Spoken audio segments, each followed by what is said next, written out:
After each and every one of these instances where the African American community gets in an uproar, we always come back to the same set of facts, and nothing's really changed. I think we have to have more of an approach, more of some action behind our boycotts. We just can't just boycott our way out of the current financial situation the community is in, nor can we work our way out of it. That's why we're going to be talking about options trading. This is something that I think that a lot of us are late to the party on, and I'm going to bear out the numbers of why that is. What is the numbers actually saying? Why is it that we are not taught this in school? We're going to talk about that right here, right now on the Ujamaa Network. Truth be told, I had been told about stocks, investing in stocks, trading in stocks, but it went over my head at the time it was introduced to me. And I didn't understand the concept because all I was ever taught was get a job, work, save your money, put it in a bank. And that's a lot of us. That was a lot of us growing up in the 80s and 90s. Um, Times have changed. Expenses have exploded.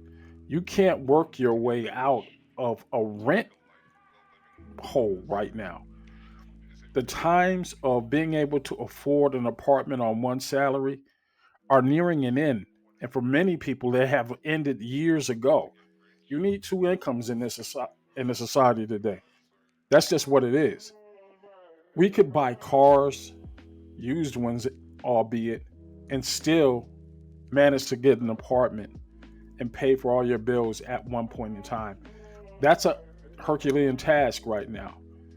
Now, as time went on, I started getting into my crypto, and that's how I got really into these exchanges. Because when you start buying crypto, you start seeing the inner workings of an exchange.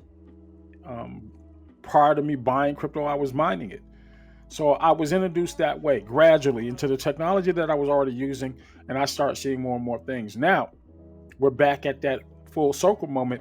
Somebody told me about options trading or buying and selling stocks, holding stocks, letting the stocks appreciate years ago. But options trading was nothing that was ever taught in school. None of us really knew what it was. And the reason is it's a form of control. Anytime you're withholding information from a select population, you're not sharing that information. And that transcends race because when we look at these numbers, you're going to see that this is really a practice or a type of activity reserved for the 1%. And maybe that's the key to why it is that we are still stuck in this hamster wheel of an economy or economic cycle that we're in. Let's look at the numbers of how many Americans are alive today that are actually trading. Now, though there hasn't been an actual counting of how many active traders there are, we based it on how many active traders are reporting to any one of the exchanges, like all the exchanges combined. It's an estimation of how many people who are trading options on a daily basis or are active. Now, we're going to contrast that to the amount of people who registered in the last census. We're talking about 342 million American people. Of that 342 million, only 10 million are actively trading options in this country. That's about 2.9%. So, in other words, three out of every 100 people are actually trading. That's a very small number. And the numbers get even worse. So, we're talking about a practice that's only happening among 3% of the population, the top 1 or 2%. 3% of the population are the only ones doing any trading, making any losses or gains in this practice. This is the key to why it is that we keep falling behind. Because whenever it comes to anything financial, our community in particular are always late to the party. And this has to change. This has to change. So you're not in a position to have to ask for money. You have it, one way or the other, because you really can't get it by working and saving alone. You can't. Not in this economic reality that we're living in. Mathematically, it is impossible, especially when prices rise the way they've been rising in the past 2 or 3 years. It's just an economic, unrealistic goal to try to do that. You have to make more money. And you're finding out the hard way by the time you hit your 20s and 30s that no amount of work, there's just not enough hours in the day for you to earn enough cash to put away for a dream of being financially responsible or even owning a business. We've been sold this notion that you can rent your way to happiness. No, no. And I really question anyone whose only goal is to get an apartment. If you're not owning, you're losing. And I don't care that I am not a financial advisor, and financial advisors will tell you, hey, yeah, you might want to rent. No, that is not your end goal. Renting in your 20s, 30s might not seem to affect you now, but wait till you get to your 50s and 60s and you no longer can work like you were working before and you can't afford that next lease. Will your outlook change then? Look at some people in your family. See what they're dealing with on a fixed income. Are they renting or are they relying on government assistance? These are questions that you need to start asking yourself right now. Even recently as this year, I really rely on the Munger model. That's Charlie Munger, the billionaire, as far as how to build generational wealth over time. And while that is still true, it just doesn't make fiscal sense for anyone living in this current economic situation. There is few and far between the number of people who can actually save up that first thousand, if you can save anything at all. The income inequality in this country, just the cost of living, period, for any demographic is just really ridiculous. There is limitations to what you can actually do. So you have to earn more money somehow. The only legal ways out here for you to earn that kind of money through passive income, even if you're working 2 or 3 jobs, which many of us are, you have to do something else. Options trading wasn't taught to us in school, so we have to start looking at it.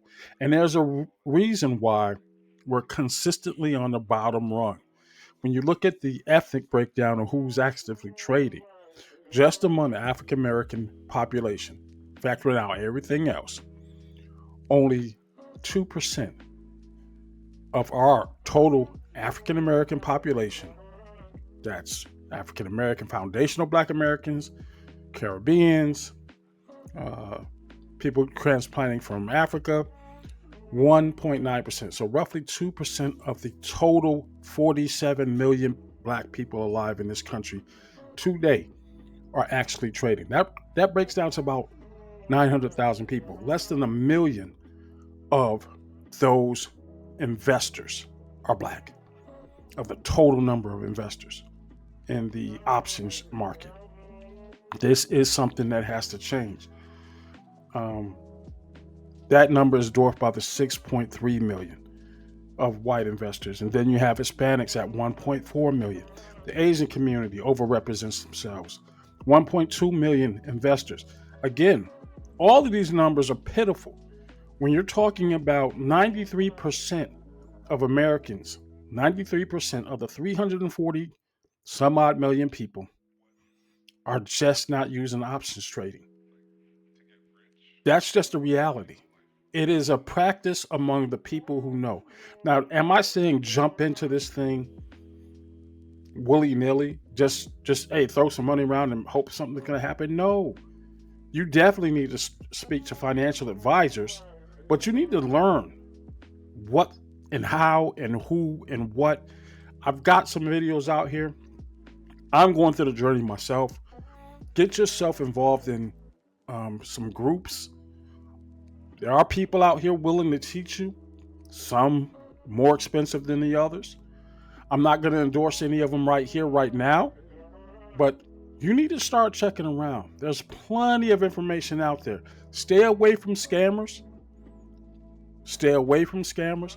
There are some people out here that are going to advertise the world, but if you're not learning how to read candlesticks, those are the charts. You're not learning how to set up your trading account.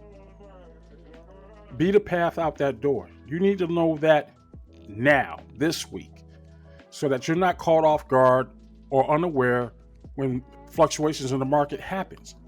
Now, I will say this about the African American community, particularly Gen Z and millennials. They're the fastest growing group at this current time getting involved in options trading. And I wonder why that is. Because us Gen Xers still not really grasping that you got to get on a computer or start using that phone.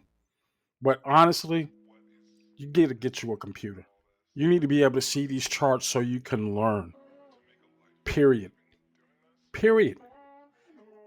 If not, you're just waiting on the whim of somebody else to tell you what to invest in or what to buy and sell and when to buy it and sell it. You have to get a grasp on what's going on so we can stop being late to the party, start building and saving generational wealth so we can start owning and prospering in our own communities by buying our own businesses with the money we are earning. That way, we don't keep finding ourselves in this hamster wheel of reacting to every negative post that we hear, every disrespectful post that we hear on the internet, or waiting to be laid off because of DEI cuts. Let this be the end of all the talk that we have to go through every time the political winds change. Nothing has changed for us, and me, frankly, quite frankly, I'm frustrated. I'm just up. I'm just done. I'm done. It's time to make some serious changes, and it's time to do it right now. I'll talk to you later.